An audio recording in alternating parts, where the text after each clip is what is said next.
Nagar Kurnool parliament ఎన్నికల సందర్భంగా కల్వకుర్తి ప్రభుత్వ జూనియర్ కళాశాల నందు ఏర్పాటు చేసిన ఈవీఎంల కమిషనింగ్ ప్రక్రియను పరిశీలించిన జిల్లా కలెక్టర్ ఉదయ్ కుమార్ సోమవారం పార్లమెంట్ ఎన్నికల నిర్వహణ ఏర్పాట్ల పరిశీలనలో భాగంగా కల్వకుర్తి అసెంబ్లీ నియోజకవర్గానికి సంబంధించి ప్రభుత్వ జూనియర్ కళాశాలలో ఏర్పాటు చేసిన కమిషనింగ్ కేంద్రంను రిటర్నింగ్ అధికారి కలెక్టర్ ఉదయ్ కుమార్ సందర్శించారు.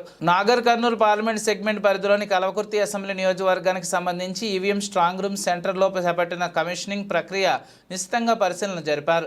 క్షేత్రస్థాయిలో పరిశీలన జరిపి అధికారులకు సూచనలు చేశారు.